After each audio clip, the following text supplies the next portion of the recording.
Hey, what's going on, everybody? Hoobie186 back again with another video. Hoobie on the road. I'm getting off from work.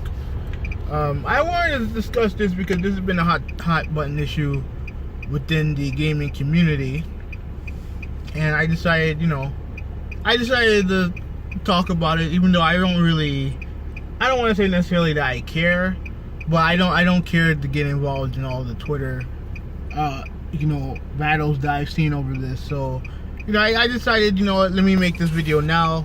Unfortunately I didn't get a chance to live stream Monday or Tuesday because I've been busy. I just never really had the time. Plus with my PC getting my laptop getting fucked again and waiting to get that repaired. I was gonna do a live stream via the PS4, but I never really got around to it. Rather just play games and shit like that. So I'm talking about this now. So microtransactions and loot crates in games. They're like, microtransactions been around for a long while. To my knowledge, ever since last generation, they've been around, and obviously with the free-to-play games, they have microtransactions in those. So those are new. The loot crates are something that the first time I heard of loot crates is from Overwatch. That's the first time I've heard of them. Because obviously I'm not really big into PC gaming like that, so I don't know if there's been games on PC that have had them before. I don't know if this has been a thing before, but as far as I'm concerned, loot boxes are something that I haven't been familiar with until, up until recently. Like for me, like my overall opinion on this, when it comes to loot boxes and microtransactions, is obviously the practice is shitty. But also, in general, I think the action is shitty. And the reason why is because I personally don't trust these publishers. And those are the people I'm going after. The publisher. Not so much the developers, even though I'm sure some of them are pushing, anti-consumer practices and shit like that. And, I'm sure some of them are. But so the vast majority of the anti-business shit, anti-consumer shit is from publishers, in my opinion. And for me, the practice in general is shitty because you know how these publishers are. If you give them an inch, they're gonna take a mile. That's just how it is. That's how business goes. If you allow them to take advantage of you, they're going to take advantage of you, and they're going to spin it as if it's a positive for you when it really isn't. So I think the practice is shitty, not because of the practice itself, it's because I don't believe in what these publishers have to say. Now, I will also say that, in my opinion, when it comes to people going hard at the loot crates and microtransactions and shit like that, I think you have to take it on a game by game basis.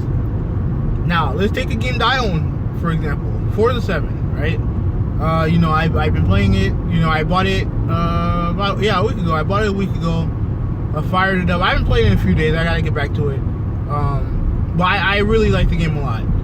And there definitely are microtransactions in the game. They're definitely they throw those loot boxes right in your face. Now, I haven't played, the only other Forza game I've played, like, through and through, I put mad hours in, is Forza Horizon 3. Because remember, I just bought this is the first Xbox I've ever owned. Even though I played other Forza games, I played, Xbox in general. I haven't owned one, so I haven't, gone in on how the game, everything else, outside of the gameplay goes. So I don't know about what happened with Forza 6. I did hear, like, I've heard microtransactions and Forza coinciding with each other for the past few games. I heard some rumblings of it in Forza 5. I definitely heard rumblings of this in Forza 6, but this takes the cake right here. And in my opinion, And remember, I'm just basing this off of my gameplay, my initial impressions of Forza 7. To me, it doesn't feel like the loot boxes or the microtransactions affect the game in a negative way. Now, I bought a couple of loot boxes so far. The cheapest one that I bought, and to be frank, I haven't gotten much out of it. I think I got some mods out of it, if I'm not mistaken. I have to recheck, but ultimately, I don't think it does. I don't think it really makes that big of a difference. I will say, however, that what they did with the whole VIP thing is bullshit. It's completely anti-consumer, and hopefully they have already fixed it, or they're going to fix it. That's BS. And I will also say that I'm not interested in spending a lot of money. And based on what I play so far, those more expensive crates obviously are more expensive, a lot more expensive. And based on what I play so far, you don't seem to get a lot of credit for you don't seem to get a lot of money for winning races. At least from what I can tell so far. Now I'm very early in the game, so maybe if I get some, maybe if I win some more races, and I think I definitely have to turn off some of the assists going on in the game so far. I just discovered that there's been a couple of assists that are on automatically. I'll definitely have to turn some of them off. And maybe that will increase the CR that I earn in the game. Hopefully the credits that I earn in the game. But based on what I've seen so far, while I really do enjoy the game, I do think that you don't get enough money to buy some of those more expensive loot crates. And I'm not gonna lie to you, I don't want to spend all that money on a loot crate to get a fucking racing suit. You know what I mean? I'm not interested in that. So yeah, you have that. Obviously you look at games like Shadow War, the latest one that came out. That had some controversy when it came to the loot boxes in that game. I think Star Wars Battlefront, I know a lot of people are saying that it's pretty much pay to win when it comes to their microtransactions. Like, to me, I feel like you have to take it in a game by game basis. I think there are some games who have it as a way to really entice people. It's kind of like a form of gambling, even though the ESRB aren't going to say it's gambling. It is technically a form of gambling. Like, I think some developers, I think, just use it as a cool thing, a cool way to unlock stuff. There's other developers who are going to definitely abuse it, and I think a lot of people who are against microtransactions see that happen. They see the writing on the wall that no matter what happens, it's here to stay, and you're going to have some companies who are going to abuse it. Now, anyway, to stop this, I'm very interested to hear what people have to say to kind of like stop this practice. If everyone boycotts, that would be cool, but I don't think everyone's going to do it. And to be frank, I do agree with some people who have said that if it's your favorite game, you're going to buy it regardless. Look at me, for example. Street Fighter V released broken and released with very little content. I still bought it full price. One, because I knew that the game was going to be, was going to be filled out over time. I knew the game was going to be great. You know what I mean? I knew it. Like, I knew it. So I invested in the game, even though I knew about the anti-business practices that Capcom did in the game with the game. But I knew that I was going to enjoy the game eventually, and it's well worth $6 now, especially with the arcade edition add-ons that are going to be in the game. And I mean, frankly, I don't think I have to pay for any of the upgrades, so that's good. Like again, everyone has their weaknesses. You know what I mean? Everybody has their weaknesses, and I think that the boycott thing is just not going to work because at the end of the day, we are a very small minority of gamers on YouTube. You know what I mean? We're a very small minority. Despite some people having tons and tons of subs, we're still part of a loud but small minority. The most of the people who are going to buy these games, turn that shit off. Most of the people who are going to buy these games are going to be the majority, or more than likely going to be the majority of people. Even if they're super savvy when it comes to gaming, they may not be into all the console war BS that goes on online, or they may not even have internet or what have you. It doesn't matter. Like, at the end of the day, people are going to buy these games that have these loot crates, and if they're going to buy loot crates, that's fine. If they don't, that's fine too. I personally, I've never bought one.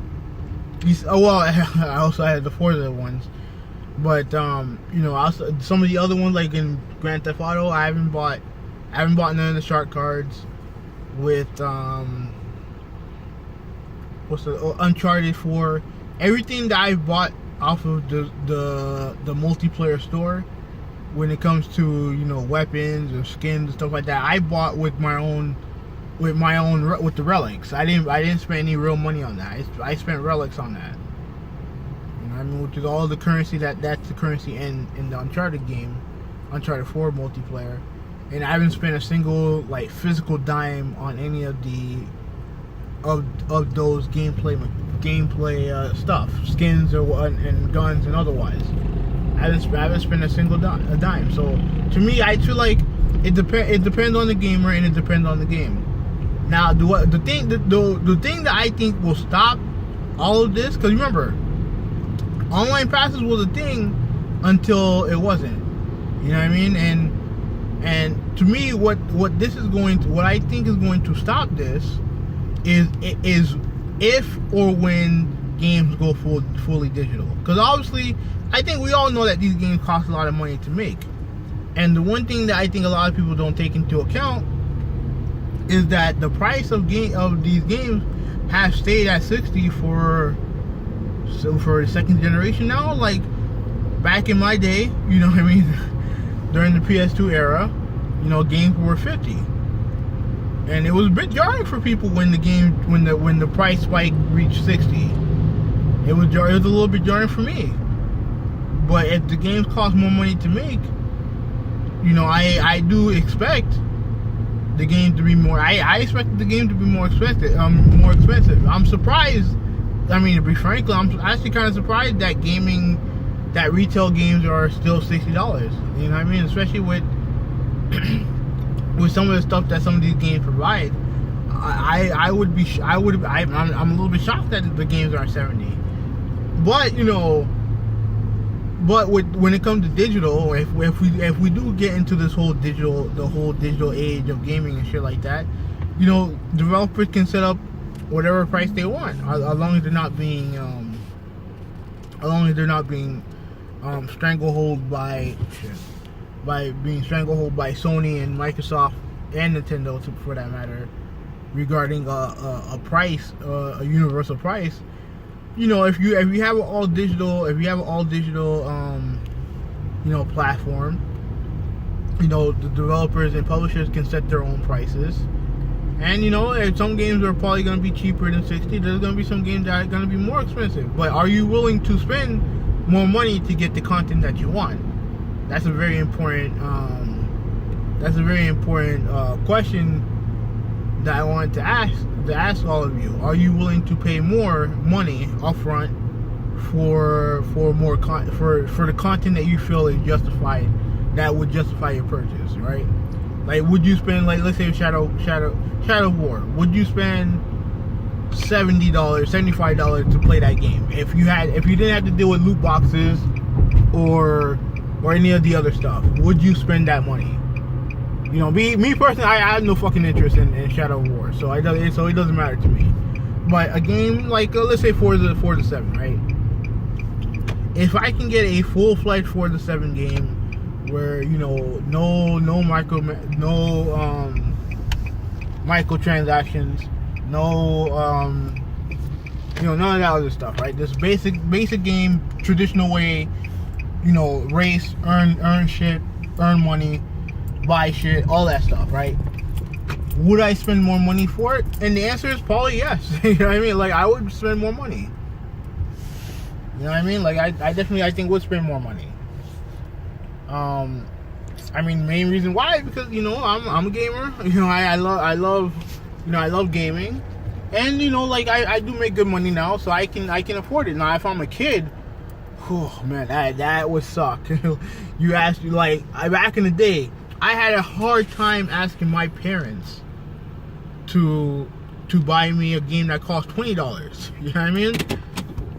Like, so let alone having a kid ask their parents for like $60, $70, $80, $90 to buy a game. Like, that's not easy. But some games, some games have that when it comes to some of the special editions and shit like that. So are you willing to pay more to get more essentially get the content that you feel like is deserved? I guess that would be the question that I ask. I'll ask this question on Twitter. That's really it, man. Like, I don't really have an opinion on whether or not it's a good thing or a bad thing. To me, I think it depends on the game. Now, if you have loot boxes and microtransactions where they're locking away endings, yeah, that's a big fucking problem. In my opinion, that's a big fucking problem. That to me is where I personally draw a line when it comes to these microtransactions and shit like that. That's where I draw a line. When you're locking away game endings and shit like that. That's where I draw a line. And also, I'm also not particularly a fan of a pay-to-win model when it comes to online multiplayer. When you have certain guns locked behind a paywall, which I don't believe any game does this outside of probably Uncharted. But like I said, it doesn't really affect it. Like, to me, Uncharted is a skill-based game, in my opinion. Even with some of the mysticals and other bullshit that's in the game, that to me, that game's skill-based. You know what I mean? There's other games that I feel are not. I feel like most games are skill-based. It's just there's different levels of it, I guess. But I don't want to go against someone who doesn't want to progress through the game and just buys everything and can win and be like, oh, look at that, I'm better than all you and shit like that. I don't want to deal with that. But other than that, I don't really have much of an opinion one way or the other. Like, I'm not gonna boycott games that have loot boxes. I'm just not gonna buy the loot boxes. That's just me.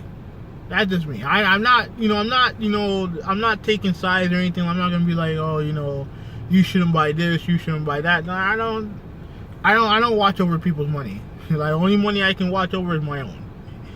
So that's pretty much all I have to say about it, man. Just that's just my opinion, which is not really much of an opinion, but there it is.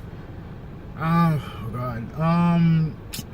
Alright, the last thing I need to talk about, I need to get this off my chest, is this whole fucking thing with the fucking US men's national team not making it to the World Cup. Not making it to the World Cup for 2018. Oh my god. I wasn't able to watch the game. I was out, so I wasn't able to watch the game. But when I saw that they were down 2-0 to Trinidad and Tobago, first off, I don't give a fuck what anybody says. You can't be losing to fucking country with two names. I'm sorry, you can't. You can't do it. And to me, and this is not. I know this video's long, but I'm not gonna take too much time on this. To me, here's the problem with the United States of America right now. In my opinion, the team has no depth. You know what I mean?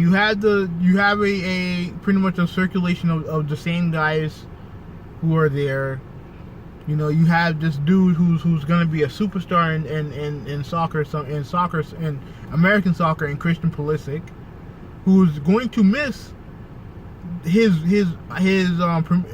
first World Cup. Assumingly, was supposed to be his first World Cup. It's pretty much similar to Landon Donovan missing his first World Cup, which I believe was in 2002. I don't think he was in 98. I don't think he was, but I have to double check. But that's pretty much the equivalent of it. The team has, in my opinion, has no depth, and they've been overusing the same guys over and over again. Like, to me, in my personal opinion, I'm done with Josie Altidore. I don't think he's a very good striker for the team. I'm 50-50 on Michael Bradley because some games I think he plays well, and other games I think he's absolute trash. And I don't know if that's just the tactics that they've used, or just that, you know, he just doesn't have it anymore. I don't know what it is. You know what I mean? Like, it's just so disappointing because, like, for those of you who probably don't understand, yes, the United States, they're not Brazil, they're not Germany, they're not Italy, they're not Belgium, they're not any of these superpowers, you know, Brazil, Argentina, Chile, even though Chile didn't make it either, which was a surprise. You know, they're none of those teams. They're not at the level of those teams. But in our region, the CONCACAF, in our region, which is Canada, United States, Mexico, in the Caribbean islands, you know, Costa Rica, Panama, Haiti is in that group too, Jamaica, Trinidad and Tobago, all those teams in the Caribbean. We are a national power. We are a soccer power compared to those fucking countries. And outside of Mexico and maybe Costa Rica, we're better than all these fucking teams. All of these fucking teams we're better than. We should be not smoking them because, you know, again, some of these teams, they play hard. You know what I mean? You have to give them credit. They're always, you know, they're always fighting out there. Sometimes literally. And you know, those teams are tough teams, but we had the skill to destroy those teams. The problem is that their potential not being fulfilled. And I'm not into the whole coach/manager worship. To me, the team with the best players are normally the teams that win. But the system of creating these young players is clearly not working. It's not working. Look at the results of the last two Olympics. The USA, I believe that's the USA team that's supposed to be under 23. Outside of a few players, they didn't make it the last two Olympics. We haven't been to an Olympics in 8 fucking years for men's soccer. You know, I think some of the youth teams have done well. I believe the under 19 team was the team that went to the semifinals of a World Cup. You know what I mean? So we have talent. We had the talent, but we just need to fucking get the shit together, man. Like, cause that shit pissed me off, man. I got into a foul mood. You know, I'm you know, listening to Taylor Twellman and his rant. I haven't seen what Lex Lawless had to say, but this is an embarrassment for United States soccer, especially when the sport is on the rise in this country. You know what I mean? With MLS doing very well. Hopefully we can get a fucking team down here. Now we already have Miami FC for the NASL. You know, I want to see a fucking MLS team down here. You know what I mean? Like, but this is, I fear that this is gonna set USA soccer back a couple years, because, you know, you don't have, because I mean you had an opportunity to show off, you know, your top guy on the world stage, and you can't do it because you didn't fucking qualify. Now, unfortunately for us, the last time we went to Europe for the World Cup was what year? What country was it? Shit, I can't think of it off the top of my head. But the last time the World Cup was in Europe, we didn't even get out of the group stage, and we looked like shit all 3 games. Could that have happened this time around? More than likely, because this team played like trash throughout the whole qualifying rounds. But you have a player in Christian Pulisic who can be a superstar, a world-renowned soccer player, like Landon Donovan times 10. That's how good he is. And you fucked it up because you relied too heavily on the old players, and you don't have enough youth out there. You don't have enough depth, and you don't have enough youth out there to beat these fucking teams from these fucking Caribbean islands. You can't fucking, it's bullshit. It can't. I'm getting upset. So let me calm down. Put some gas in the car. I'm done. Thank you guys for watching this Hoopy 186. I am out. Peace.